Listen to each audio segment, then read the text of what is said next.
audiovisual. Tonton yang Anda dengar. Ya, menurut saya pemerintah atau instansi sering-sering buat ikut wadah seperti apa yang dilakukan Papri ini.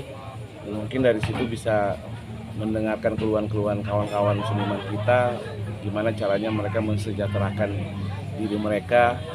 Ya, karena saya bicara tentang pemerintah, ya pemerintah harus fasilitasi mereka gitu.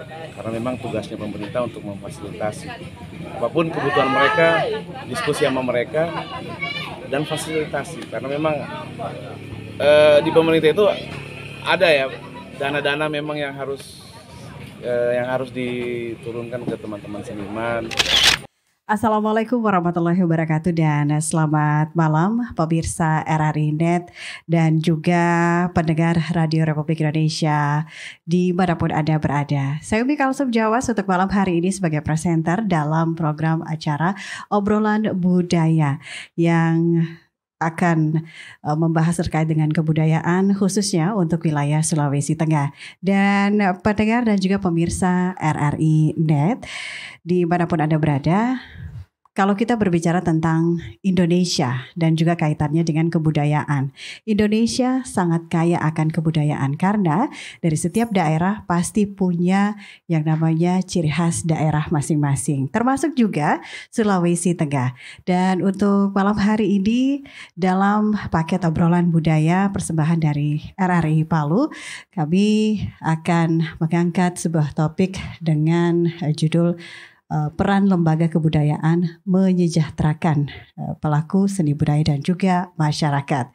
Malam hari ini dalam obrolan budaya kita, kami sudah kehadiran dua narasumber, di mana narasumber yang kami hadirkan ini adalah orang-orang yang tentunya concern dengan masalah kebudayaan, baik pelaku seni budaya ataupun juga dari bagian ataupun instansi yang menangani masalah kebudayaan. Nah, saya perkenalkan dan saya menyapa untuk narasumber yang sudah hadir. Assalamualaikum warahmatullahi wabarakatuh. Selamat malam untuk Pak Dr. Rahman Ansyari Malaba MPD. Waalaikumsalam warahmatullahi wabarakatuh dan selamat malam. Ini kalau kita menggunakan aksen lokal ya, di mana pemirsa RRI Net kita jika menyapa orang yang lebih tua itu biasanya dengan tuaka ya, tuaka dokter berarti. Tuaka dokter untuk malam hari ini Dr. Rahman ini selaku Kabid Kebudayaan Dinas Pendidikan dan Kebudayaan Provinsi Sulawesi Tengah. Yeah. Baik, kemudian juga dari pelaku seni kita juga menghadirkan Mangge Agung Cahyanto Esos atau biasa disapa dengan panggilan akrabnya yang mungkin masyarakat Kota Palu ini lebih mengenal dengan Yayan Kololio. Ya, beliau adalah pendiri Sanggar Seni Kololio, founder komunitas Talusi Pelestari Lalove alat musik tradisional Kaili yang saat ini sedang ada di pangkuannya. Dan juga penggiat sejarah dan juga budaya desa. Pendengar dan juga pemirsa RRI Net, pada malam hari ini berbicara tentang peran lembaga kebudayaan menyejahterakan pelaku seni budaya dan juga ada kaitannya dengan masyarakat. Mungkin saya akan mengawali dari pelaku seninya dulu ini ya. Saya mungkin lebih akrabnya menyapa dengan panggilan Mangge Yayan, boleh? Karena saya sudah memanggil dengan tuaka dokter. Boleh. Boleh. Ini Mangge Yayan ya. Ini kalau kita berbicara terkait dengan menyejahterakan, mungkin dari pelaku seni dari Kabupaten Sigi dulu, kabupaten terdekat dari Kota Palu ya. Nah, ini kurang lebih kita sebut saja bahwa selama pandemi COVID-19 ini bagaimana geliat pelaku seni sendiri, apakah terdampak atau seperti apa ini Mangge Yayan? Oke. Bismillahirrahmanirrahim ya. Kalau bicara terdampak yang pasti semua sektor terdampak. Terdampak ya. Tidak luput juga dari pelaku seni ataupun bahkan berpengaruh ke komunitas atau lembaganya itu sendiri. Nah, saya sendiri sih bukan pelaku seni individual. Ya. Saya punya kelompok yang tadi sudah disebutkan. Kelompok seni itu ya. Pengaruh sangat signifikan. Bahkan proses produktivitas kami akhirnya menurun karena memang pembatasan juga pada waktu itu mungkin sekitar 2 tahun kalau tidak salah. Itu pelaku bahkan dan kami di komunitas itu kalau biasa kan kami sering-sering kalau untuk penambah untuk di komunitas itu kita biasa diundang-undang main di sambutan-sambutan, pesta-pesta, acara-acara seremonial. Nah, kita tahu sendiri 2 tahun terakhir itu acara itu tidak ada. Dan itu ya mau tidak mau kita harus sekreatif mungkin sebagai komunitas ataupun pelaku. Nah, itu dan sampai hari ini pun memang hawanya masih terasa. Tapi alhamdulillah juga saya kemudian sebagai pendiri itu punya sedikit kelebihan, yaitu bisa membuat alat musik. Nah, akhirnya sekian 1 tahun kemudian merasa ketika kita hadir di panggung sudah sudah jarang lah. Maka solusinya ya saya harus lebih sering saya manfaatkanlah teman-teman untuk berdayakan, mari kita buat lalove. Saya akan ajarkan sedikit teknik-tekniknya, bantu saya. Akhirnya kan memproduksi, dari hasil itulah kita masih bisa mendapatkan pesanan-pesanan dari luar. Adalah mungkin 1-2 selama pandemi. Jadi pemasukan untuk komunitas dari situ. Oke, jadi cukup terasa karena selama 2 tahun itu, karena biasanya pasti ada yang namanya menghadiri undangan ataupun juga acara-acara dari kedinasan yang memang selalu diawali dengan pertunjukan kebudayaan dan itu memang terasa sekali Mas Mangga Yayan. Jadi selama 2 tahun hanya itu saja atau mungkin ada kegiatan lain juga yang dijadikan alternatif lain untuk menghidupkan perekonomian dari individunya sendiri ataupun dari sanggar seninya sendiri, Mas Mangga Yayan?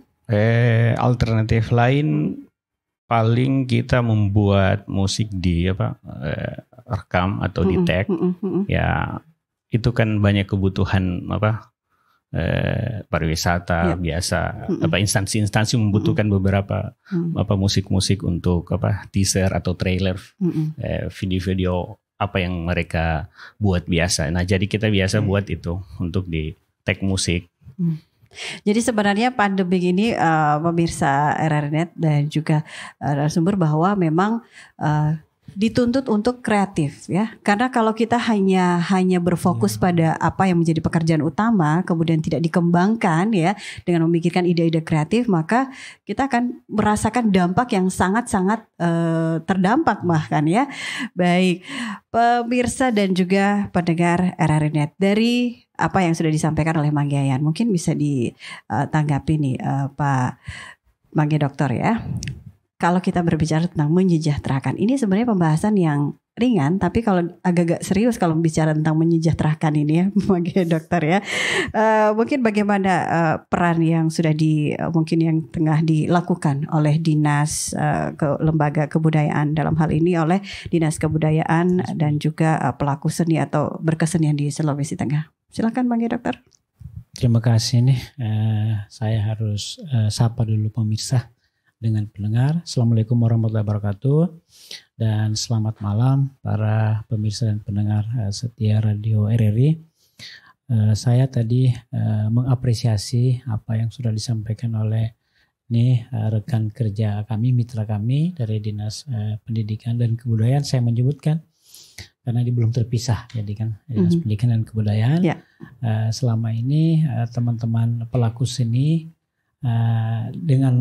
dengan dampak dari COVID-19 sebenarnya ada 2 hal yang terjadi. Yang pertama, secara ekonomi kita tidak bisa berbuat banyak karena banyak hal yang tidak bisa kita lakukan karena keterbatasan ruang yang memang diberikan oleh pemerintah untuk menjaga jangan sampai COVID itu menular lebih jauh, sehingga perlu kreativitas. Tetapi di satu sisi ini menguntungkan dengan ketersediaan proses globalisasi melalui digitalisasi, sehingga tentunya masyarakat tidak mesti harus menunggu menyaksikan pertunjukan seni melalui luring, tapi lewat daring. Nah, di proses kreativitas yang sangat dibutuhkan. Teman-teman dari Kololiau ini juga sudah melakukan hal itu. Nah, selain dari itu tentunya ada karya lain yang juga harus kita apresiasi dan kita dorong. Termasuk misalnya tadi sudah disebutkan produksi dari alat-alat seni yang mereka juga sudah bisa hasilkan walaupun tidak bisa dijual secara terbuka karena memang pada saat itu dilarang untuk berkumpul. Tetapi paling tidak mereka juga masih bisa melakukan, ada yang pesan dan lain sebagainya. Nah, oleh karena itu tentunya dari kami sebagai penyelenggara pendidikan dan kebudayaan itu sangat mendorong apa yang telah mereka lakukan benar-benar menimbulkan kreativitas yang bisa mensejahterakan bagi mereka sendiri. Nah, tentunya ke depan juga kita akan menyediakan ruang-ruang publik teman-teman berkesenian, teman-teman kemudian berekspresi terkait dengan budaya dan seni yang mereka akan tampilkan dan pertunjukan supaya bisa disaksikan oleh kelompok masyarakat, kemudian kelompok-kelompok pengunjung lainnya. Nah, ke depan juga kami berharap jika nanti diberdayakan lewat lembaga kebudayaan, tentunya ada semacam pasar seni yang nanti bisa mengakomodir teman-teman yang punya kreativitas dalam menghasilkan produk-produk alat kesenian tadi yang disebutkan. Nah, oleh karena itu, inilah yang menjadi peran kami dan kami juga sangat mengharapkan ke depan itu sebagai saya membaginya ada dua lembaga lembaga kebudayaan dalam hal pemerintah sebagai penyelenggara, kemudian lembaga kebudayaan sebagai bagian dari organisasi kebudayaan yang ada di masyarakat. Nah, inilah kira-kira yang kemudian bagaimana menjadi mitra yang baik, mereka bisa juga sejahtera dari sisi kreativitas mereka yang mereka lakukan, mereka kerjakan. Kemudian dari sisi yang lain mereka bisa memproduksi hal-hal yang bisa dirasakan masyarakat sangat menguntungkan buat kebutuhan mereka, terutama kebutuhan dari sisi seni dan budaya itu sendiri.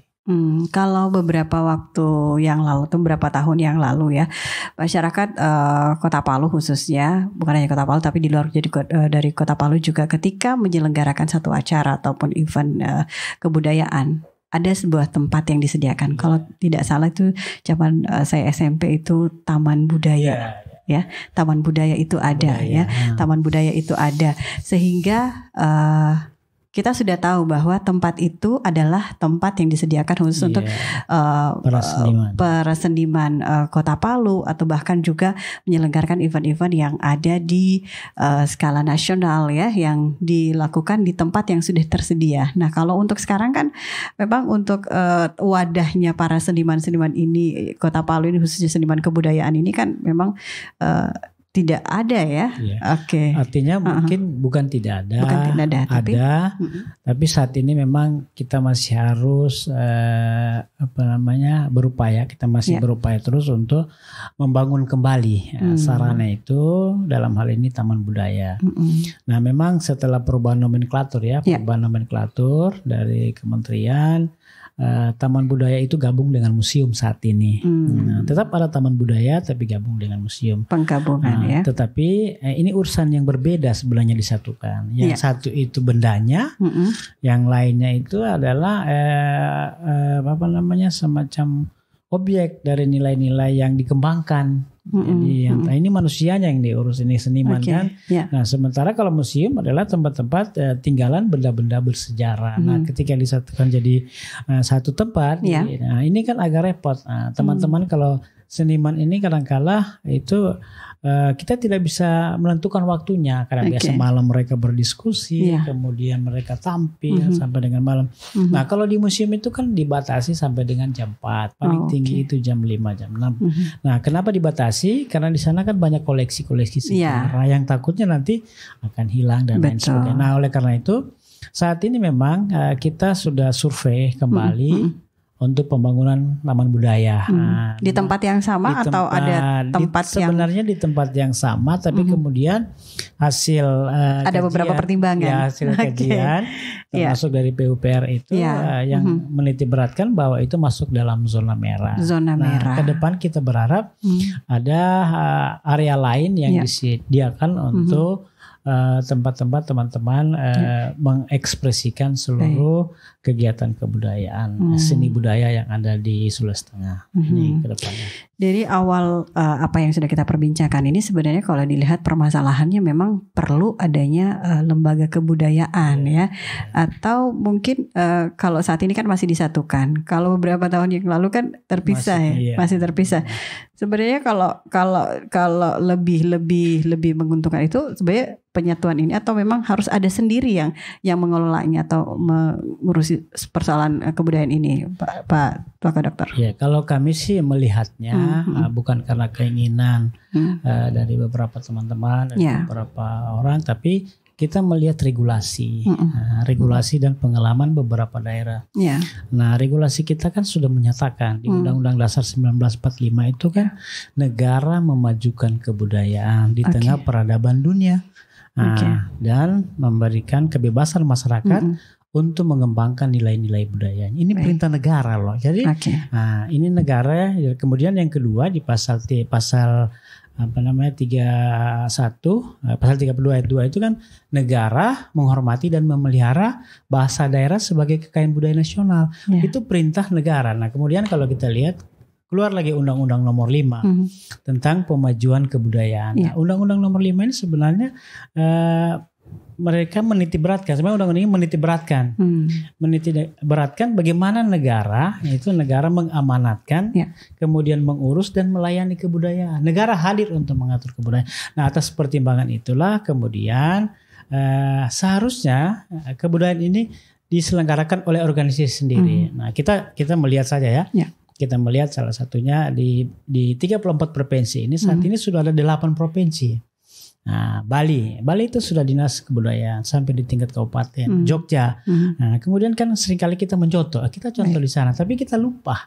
Di kita ini kan masih gabung. Kemudian dukungan pemerintah terkait dengan pendanaan dan penganggaran serta kebijakan itu belum maksimal. Sehingga paling tidak ini perlu untuk dibuat sendiri terkait dengan kebudayaan ini. Untuk Baik, Pak Dokter dan juga Bang Yayan, nanti kita akan lanjutkan lagi obrolan kita ya pada segmen obrolan budaya untuk malam hari ini. Dan pemirsa RRI.net juga kita akan kembali lagi untuk melanjutkan perbincangan kita terkait dengan topik yang kita angkat, peran lembaga kebudayaan menyejahterakan pelaku seni budaya dan juga masyarakat, setelah beberapa tayangan berikut ini. Tetaplah bersama kami. لبيك اللهم لبيك لبيك لا شريك لك لبيك إن الحمد والنعمة لك والملك لا شريك لك. Assalamualaikum warahmatullahi wabarakatuh. Pemerintah Indonesia kembali memberangkatkan jemaah haji ke Tanah Suci Mekah, Arab Saudi setelah 2 tahun tertunda karena pandemi COVID-19. Pelaksanaan ibadah haji 1423 Hijriah atau tahun 2022 tentu berbeda dengan pelaksanaan sebelumnya. Selain jumlah dibatasi, juga batas usia maksimal 65 tahun. Menunaikan ibadah haji sebagai rukun Islam yang kelima adalah keinginan setiap umat muslim sebagai wujud iman dan takwa kepada Allah Subhanahu wa taala. Kepada masyarakat yang menunaikan ibadah haji tahun ini, kami doakan semoga dapat melaksanakan seluruh rangkaian ibadah haji dengan kusuk, tanpa hambatan, dan saat kembali ke tanah air menjadi haji yang mabrur. Saya Indrasmo, Direktur Utama Lembaga Penyiaran Publik Radio Republik Indonesia. Wassalamualaikum warahmatullahi wabarakatuh.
Pendengar dan juga pemirsa RRI Net, pasti Anda bertanya-tanya, alat musik apakah itu? Dan terima kasih hingga saat ini Anda masih terus bersama dengan obrolan budaya dari RRI Palu. Sangat merdu. Saya tadi hampir menari. Jangan sampai menari. Jangan sampai menari ya. Oke. Nah, mungkin ini perlu diperkenalkan sebagai sesuatu yang menjadi ciri khas dari Sulawesi Tengah, khususnya untuk masyarakat Kaili, masyarakat yang terbesar yang ada di Sulawesi Tengah atau daratan Sulawesi Tengah. Nah, bisa diperkenalkan ya, Angge Yayan, apakah alat musik yang dimainkan itu? Saya dari tadi dari awal penasaran ini sebenarnya ya, apakah yang dibungkus dengan balutan kain hitam itu? Mungkin boleh diperkenalkan atau diberitahukan kepada pendengar kita dan juga pemirsa RRI Net. Silakan. Lalove. Ya. Dalam penyebutan Kaili. Lalove dalam penyebutan Kaili. Nah, saya meriset alat ini, riset atau apalah dulu, sejak tahun 12-an. 2012. Dari riset itu kemudian saya bisa buat nanti di 2014. Ada sekitar 2 tahun ya? Iya, riset. Nah, familiar hari ini di kita ataupun bahkan di luar ini disebut dengan lalove. Lalove. Ketika saya temui beberapa orang tua, ada cerita yang menarik dan literasi yang memang belum sampai ke kita. Apa itu lalove? Ya. Ternyata dia ketika saya pegang begini, saya sementara pegang, ini tidak disebut lalove. Namanya itu adalah canu-canu. Canu-canu. Cukup familiar dari selatan, bahasa-bahasa selatan ya. Canu-canu. Secanu-canu. Nah, nanti dia ketika ditiup baru disebut dengan lalove.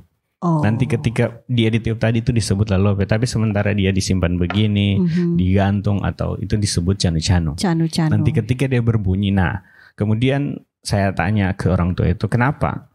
Nah disebut kemudian lalove nanti berbunyi. Nah mereka ceritakan love itu kan nama burung, elang. Kalau dalam penyebutan Kaili love kan elang. Love itu elang ya. Elang. Okay. Jadi mereka menganalogikan seperti suara burung elang yang turun dari langit, love. Kayak gitu. Nah, kemudian dalam literatur lain disebutkan bahwa alat musik ini kita harus cerita juga dari mana sebenarnya asalnya. Kan sampai hari ini tidak ditahu. Ya. Apakah ini lalove dari kita atau ada pengaruh budaya lain. Kita bisa menemukan banyak alat musik yang sama sih, suling. Seperti ini di Mamasa kita bisa lihat, di Goa ada, di Toraja juga ada. Nah, ini tidak lepas dari tokoh epos Seleri Gading diceritakan. Nah, ini menurut saya cukup menarik jika kita ulik kembali. Tapi saya belum bisa menyatakan pendapat bahwa memang ini dari sana, ini dari Cina atau dari mana. Tapi cerita Seleri Gading itu yang kemudian berlayar di Sigi untuk meminang Kilinayo. Nah, mereka datang dengan sejumlah besar alat musik, termasuk ada disebut juga yang agak mirip-mirip kakula, yang bentuknya gong dan lain-lain. Nah, bunyi ini ditiupkan di atas kapal, maka bertemulah dengan orang-orang Kaili tadi. No apa hai, no apa nomoni hai, eva suara nulove, kayak begitu. Apa yang berbunyi tadi? Apa yang berbunyi Eva suara nulove? Kenapa hai? Kayak begitu kan itu sekali. Apa itu yang berbunyi itu? Nah, maka kemudian secara spontan penyebutan itu kemudian menjadi familiar. la love karena bunyi yang kemudian dia satu kata yang utuh Ya, atau itu ada antara la love. tidak, dia dalam satu kata yang Satu utuh. kata. Sebenarnya kita bisa misalnya penyebutan atau istilah la itu bisa kita gali kembali. Sebenarnya penyebutan la itu kalau saya kemudian banyak belajar di sejarah ternyata kayak sekali lagi ini bukan pendapat yang memang mutlak tapi saya coba buat cocologi yang bagi saya sendiri Ternyata ilmu cocokologi digunakan ya penting karena untuk lebih menggali lagi lebih dalam cocologi itu penting. Karena ketika penyebutan la itu sangat kuat dengan sosok ilagaligo. Lagaligo. Nah, la itu kan kita bisa pertama sosok lagaligo kemudian bicara besar kebudayaan kita dan kita punya cerita besar kebangsawanan, raja-raja dan seterusnya. Kita akan disematkan kata la paling depan la Latenri siapa kemudian kita ada pengaruh kebudayaan dari selatan. Makanya alat-alat musik ini banyak kita temukan sebenarnya paling banyak yang serupa sangat mirip bahkan ada di tetangga kita di Goa, di Masa Toraja. Nah di Sulawesi banyak dan teknik tiup mereka pun sama, satu kali tarikan nafas tadi tidak putus. Lantas yang membedakannya apa? Yang membedakan sih sebenarnya ada sih notasi yang seperti yang saya mainkan tadi. Yang saya mainkan tadi itu namanya itu adalah kobi. Nah saya tidak memainkan kobi yang pada umumnya dimainkan orang tua sebenarnya. Karena pasti dianggap ya tidak sembarang penempatannya. Berarti ini kreativitas. Ya lebih pada saya menginterpretasi kobi bagaimana pengertian yang apa itu kobi. Nah ternyata kobi itu artinya berasal dari serapan kata kolbu, hati. Nah ternyata ini apa kobi apa. Jadi dan mereka meniupkan dengan hati sesuai hati mereka lah, keinginan mereka. Nah saya pun begitu. Jadi tidak ada sebenarnya hari ini kita batasan kita siapapun ingin main love sampai di mana dia bisa ya itu tergantung kenyamanannya. Terkadang kan orang dengan tidak nyaman tapi kita sendiri nyaman. Nah makanya itu kunci dari la love sesungguhnya adalah dari hati. Ketika orang itu kehebatan orang tua, kita memainkannya dari hati sampai sugestinya itu sampai ke kita. Itu yang sangat mahal dari menurut saya la love itu. La love itu menikmati la love itu ya.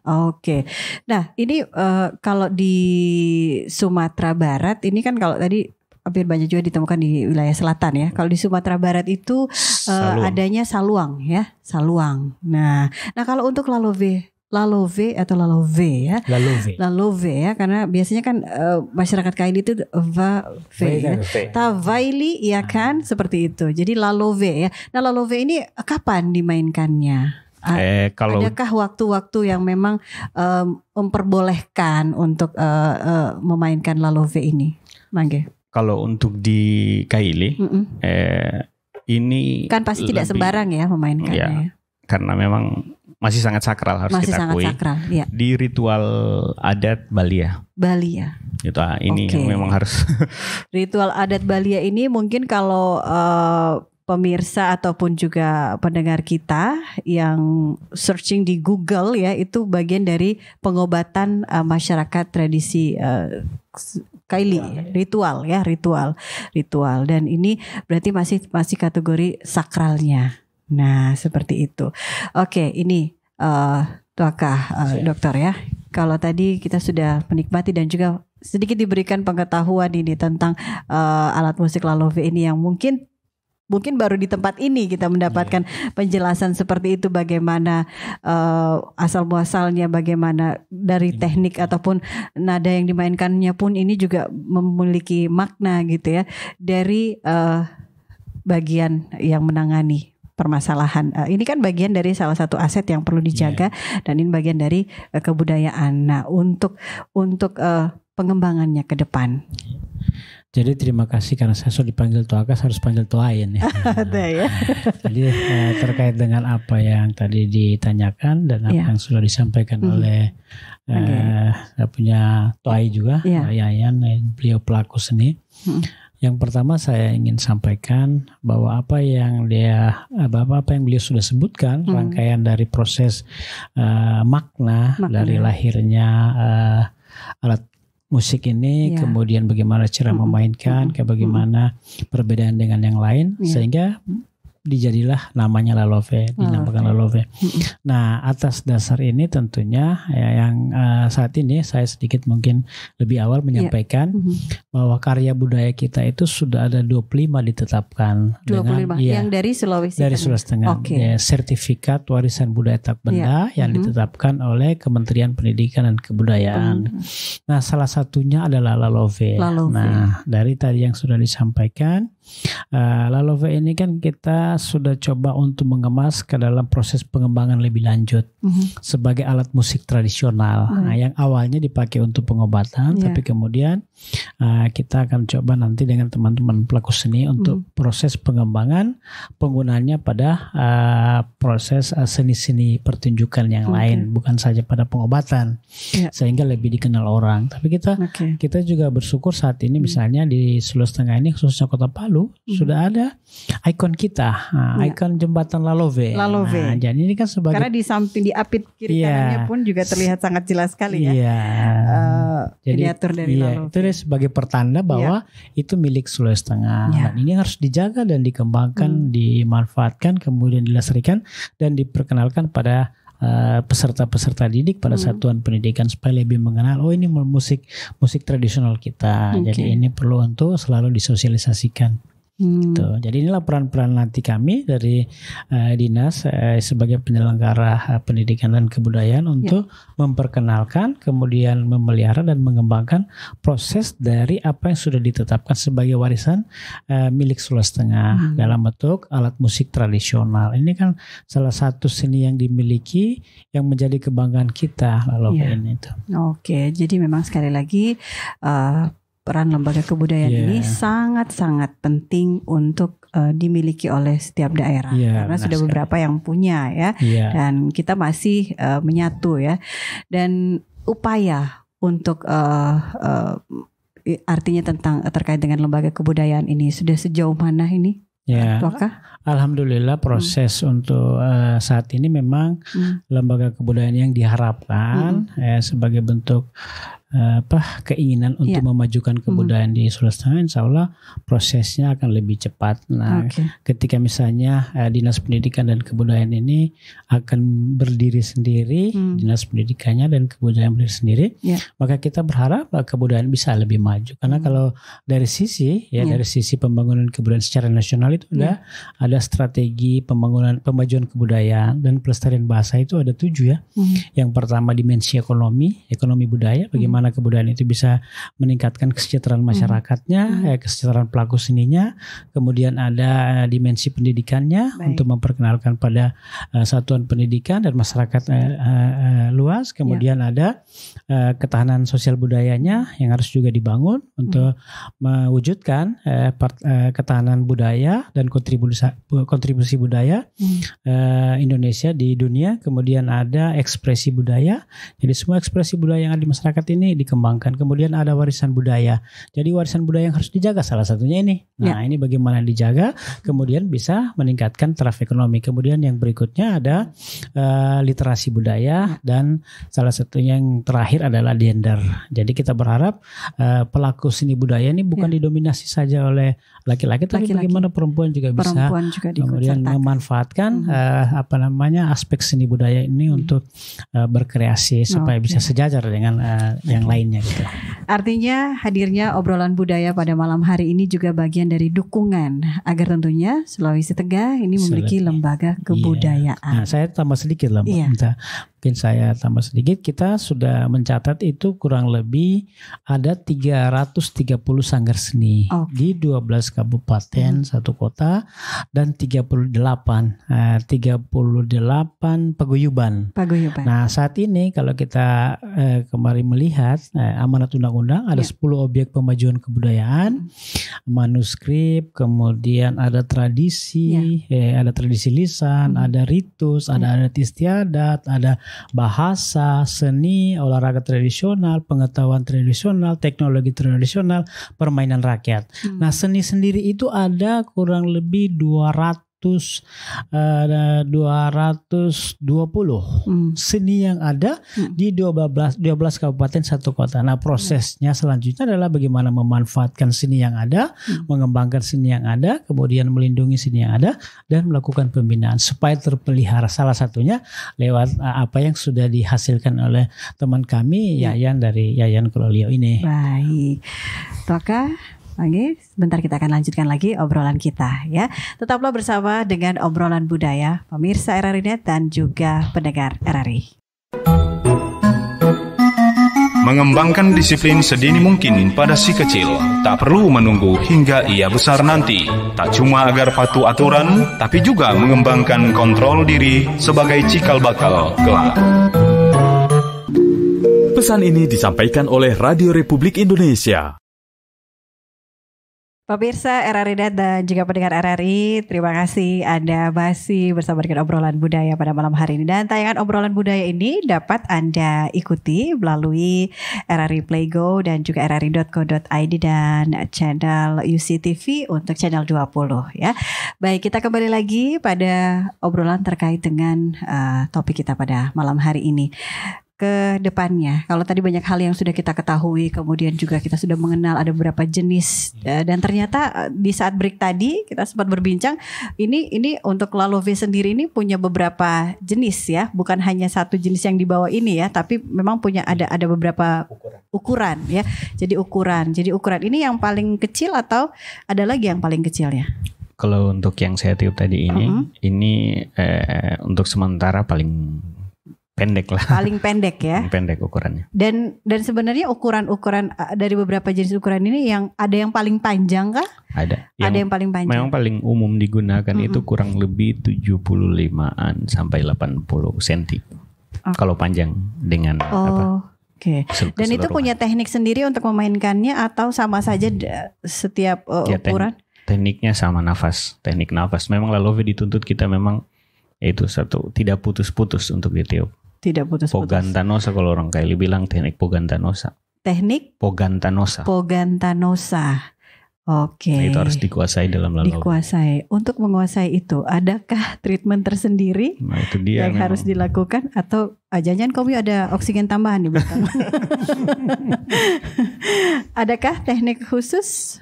Lebih pada memang untuk menjadi seorang pemain Lalove profesional ini ya. Ini kan bagian edukasi juga untuk para masyarakat ataupun juga istilahnya para generasi muda, karena bukan hanya Panggayayan ini saja ya nantinya yang akan dikenal sebagai pemain Lalove, tapi kan ada sanggar seni. Artinya mereka juga menguasai teknik itu.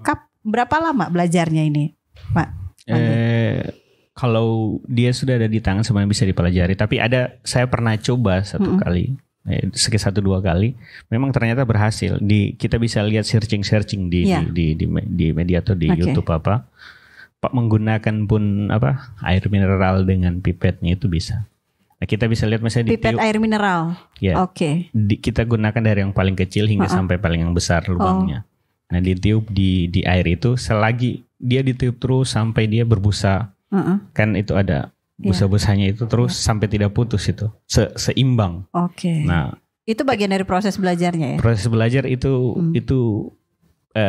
paling mudah lah. Kemudian ada juga cara lain yang kemudian kita bisa meniupkan di tangan. Kebanyakan memang kemudian orang-orang saya temukan waktu itu mengajarkan saya menggunakan tangan, ditiup di tangan. Saya bisa contohkan sedikit ini, Mike. Yeah. Jadi nafas itu tidak putus keluar. Jadi misalnya saya tiupkan.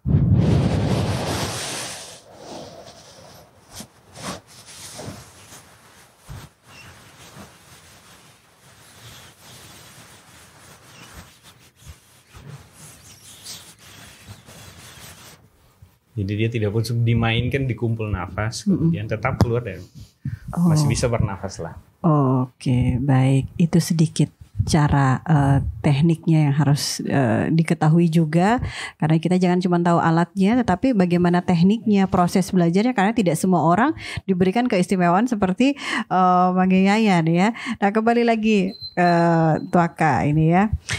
kedepannya seperti apa peran dari Dinas Pendidikan dan Kebudayaan ini tentunya dalam istilahnya kita kan berbicara tentang menyejahterakan pelaku seni dan juga budaya masyarakat. Ke depan kami tentunya berharap bahwa upaya yang nanti kita lakukan ya salah satunya ya ke depannya ini kita bermimpi insya Allah kalau misalnya sudah berdiri Dinas Kebudayaan, lembaga kebudayaan sendiri, kita sudah coba untuk nanti menilai dan memverifikasi terhadap pemberian bantuan kepada pelaku seni untuk berkarya. Jadi mungkin ada seperti pemerintah pusat ya, mereka ada fasilitas bantuan pemerintah. Jadi kita juga di daerah ada untuk perorangan, untuk komunitas. Nah ini akan kita rancang ke depan supaya mereka benar-benar bisa berkarya, bisa kemudian menghidupkan karya-karya mereka sebagai bagian dari mereka sendiri akan mensejahterakan. Nah inilah yang kita harapkan. Selain dari itu tentunya kita akan menyediakan yang tadi sudah saya sampaikan lebih awal ruang-ruang publik, baik itu ruang yang sifatnya secara langsung untuk mereka berekspresi maupun ruang-ruang di media digital kan kita sediakan sehingga mereka benar-benar bisa mewujudkan apa yang menjadi karya mereka. Kita juga berharap tentunya dalam rangka mencapai visi Pak Gubernur Sulawesi Tengah itu dalam rangka gerak cepat membangun Sulawesi Tengah yang lebih maju dan sejahtera. Inilah kira-kira ke depan kita berharap bahwa pelaku seni itu bisa sejahtera. Bukan saja mereka itu nanti kita berikan bantuan, tetapi kita dorong mereka dengan bantuan itu untuk bisa berkarya sehingga mereka sendiri bisa hidup. Dalam rangka ya bagaimana caranya mereka memanfaatkan hasil karya mereka bisa jual ke masyarakat, kemudian bisa perkenalkan ke masyarakat bahwa kami harus bisa dihargai sebagai seorang seniman. Nah, kapan mereka tampil ya itu ya diberikan anugerah. Selain itu kami juga nanti ke depan itu berharap karena Perda Penyelenggaraan Kebudayaan sudah hadir, ada di situ pemberian anugerah kebudayaan kepada pelaku-pelaku seni budaya untuk mengapresiasi dari karya-karya mereka yang harus di-support oleh pemerintah daerah. Nah, karena kita ketahui bersama saat ini banyak pelaku budaya yang mengharapkan bahwa kami ini harus mendapat bukan juga mengharapkan tetapi bagaimana pemerintah mengapresiasi karya-karya mereka supaya bisa dihargai.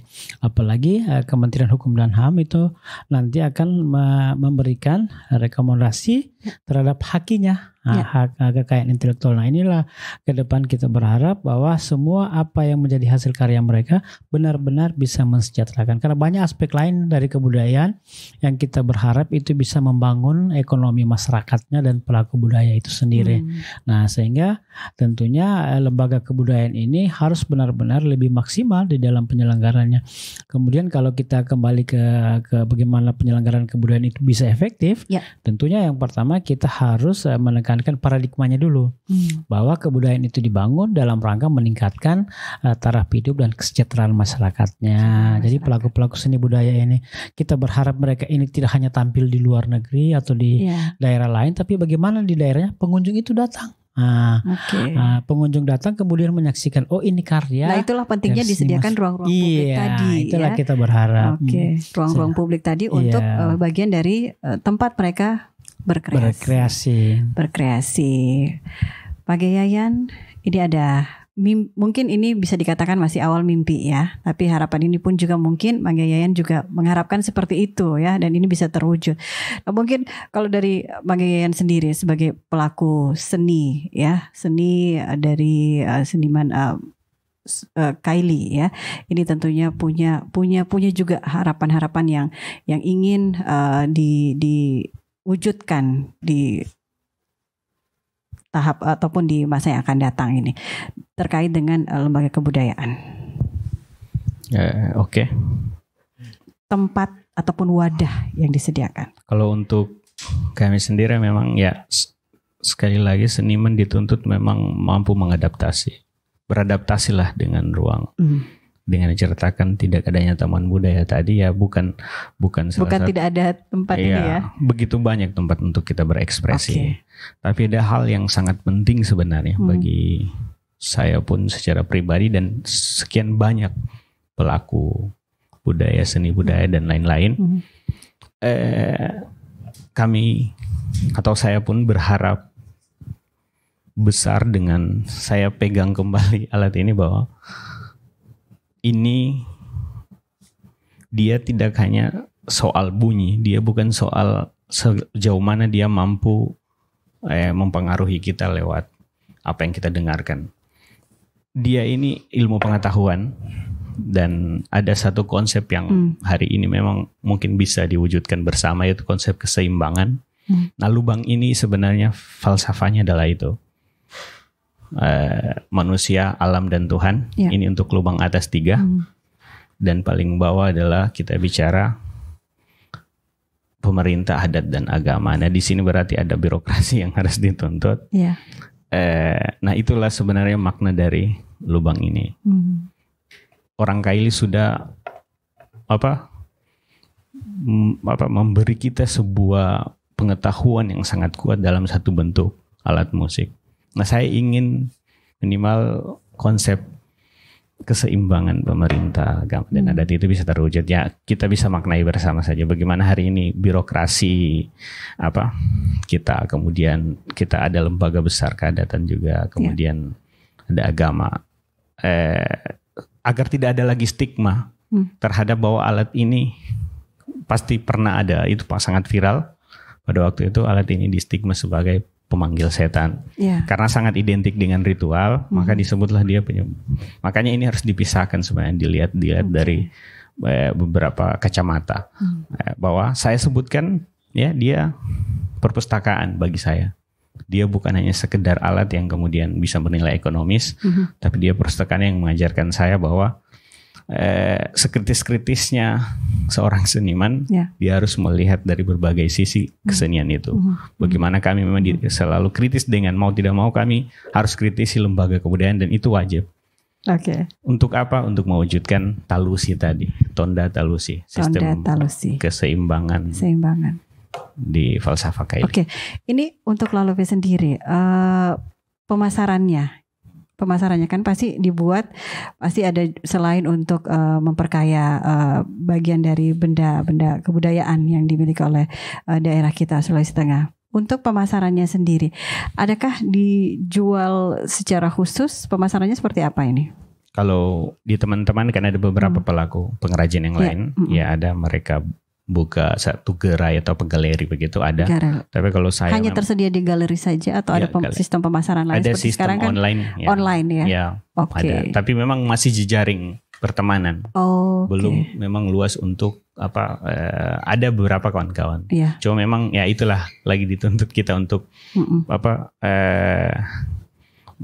dengan menyesuaikan dengan zaman hari ini. Kami belum jujur belum dapat banyak pengetahuan dengan hari ini bagaimana sistem UMKM itu pemasaran terkait benda budaya yang sudah berarti ada boleh pendampingan ini ya. Inilah perannya Kadis yang terkait ya. Kepada dinasnya yang terkait. Ke depan kita berharap nanti bersama-sama para pelaku seni budaya kita coba merumuskan atau memformulasikan untuk ketersediaan pasar seni. Pasar seni budaya Sulawesi Tengah. Kenapa kita pergi di daerah lain, kita kalau ke sana kan paling pulang dari mana pasar seni. Kita berharap di Sulawesi Tengah khususnya ada juga khusus datang, mana pasar seninya. Pasar seninya di mana bisa mendapatkan, bukan hanya oleh-oleh bawang goreng saja yang ditahu ada tapi oleh-oleh seni budaya. Ada alat seni budaya. Untuk harganya sendiri ada pematokan harga dari jenisnya atau seperti apa nih? Ya, kalau untuk standar kita di Sulawesi Tengah dan sampai ini kan menyesuaikan dengan bahan baku yang digunakan juga ya. Ini termasuk mudah atau sulit sih didapatkan? Bambunya sih cukup mudah untuk mudah. Tapi kan dengan ini yang semakin banyak ditebang untuk kebutuhan perkebunan untuk tiang-tiang sayuran. Nah, yang jelas untuk pasti akan sendiri habis. Makanya selain melestarikan ini Lalove-nya juga kita harus melestarikan bambunya sih. Bolo-bolo. Nah, itu hanya khas dengan kita sih, bolo-bolo. Jenis bambunya memang khusus. Bolo-bolo khusus memang. Jadi tidak menggunakan bambu umum ya? Tidak menggunakan bambu. Belum dijawab nih harganya. harga tadi 100 ribuan. 100 ribuan ya. Kadang turun 75-an. Oke. Untuk satuan. Sudah mahal ya. Kedepannya sudah mahal, apalagi sudah diperkenalkan dengan ini seperti apa sejarahnya. Ini masuk benda sejarah yang harus terus dilestarikan. Yang paling penting tadi pesannya Manggi adalah bukan hanya bicara soal bambunya, tapi bagaimana melestarikan tanaman bambu itu sendiri, karena bambunya bukan bambu sembarang, tapi bambu tertentu. Ya, yang disebut tadi apa? Volovulu. Volovulu ya. Volovulu. Nah, ini ada pasti untuk segmen pemasarannya sendiri, penjajakannya sendiri ini. Ini khusus untuk masyarakat biasanya ini pemasarannya ataupun penjualannya sendiri ya. Ini ada kelas istilahnya masyarakat tertentu yang menjadi target dari penjualannya? Ya ada. Kalau memang khusus kayak hiasan dinding itu lain. Khusus, itu lain. Itu tidak bisa dimainkan ya? Kalau hiasan bisa, dinding yang pasti tidak seperti bunyinya kita tidak menjamin. Yang lain itu adalah para pelaku-pelaku juga tradisi yang sama seniman, ya mereka menuntut bunyi. Makanya pasti ada perbedaan harga di persoalan itu tadi. Baik. Tuaka, ini perbincangan ini sebenarnya kalau kita ikuti dari awal ya, ini ada beberapa hal yang menjadi garis bawah, istilahnya menyejahterakan gitu ya, harapan ke depan ini sebelum kita mengakhiri obrolan kita di malam hari ini, dari segi istilahnya pemerintah terkait, kemudian juga dari pelaku seninya, mungkin bisa disampaikan terkait dengan kesejahteraan. Karena topik kita itu bagaimana peran lembaga kebudayaan. Nah, kita mengupayakan ke depan itu bagaimana meningkatkan kesejahteraan melalui pemanfaatan objek pemajuan kebudayaan. Kalau di unsur kebudayaan yang sudah saya sebutkan berdasarkan Undang-Undang Nomor 5 Tahun 2017, sehingga kita berharap ke depannya benar-benar fungsi dari pemerintah yaitu sebagai fasilitator, kemudian fungsi dari pelaku seni, budaya dan seluruh stakeholder itu menjadi formulator dan juga implementator terkait dengan apa yang menjadi kebijakan yang akan diselenggarakan oleh Dinas Pendidikan dan Kebudayaan selama ini. Nah, inilah harapannya ke depan, fungsi masing-masing itu bisa berjalan dalam rangka meningkatkan kesejahteraan pelaku seni, budaya dan masyarakatnya. Kalau dari Bang Yayan? Harapannya tadi bahwa sebisa mungkin komunikasi, kami seniman sebenarnya hanya butuh informasi kebudayaan dari lembaga terkait. Penting karena memang itu supaya bisa kolaborasi dengan enak lah. Oke, mudah-mudahan hal itu bisa terwujud.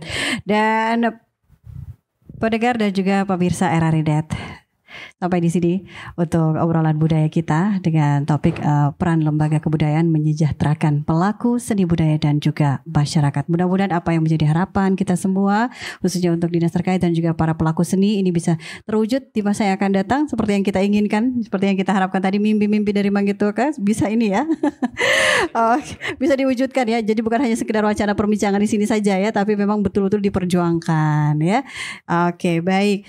Pendengar, inilah akhir kebersamaan kita untuk obrolan budaya di edisi pekan ini, dan mudah-mudahan saja apa yang bisa kita maknai dari perbincangan kita terkait dengan pengenalan budaya dan juga alat kesenian tradisional yang diperkenalkan ini bisa memperluas wawasan kita. Dan terima kasih sekali lagi untuk dua narasumber saya, dan juga terima kasih untuk seluruh tim yang sudah bertugas malam hari ini. Saya Bayi Kalsum Jawas mengucapkan terima kasih, sampai jumpa. Assalamualaikum warahmatullahi wabarakatuh. Tabe. Indonesia,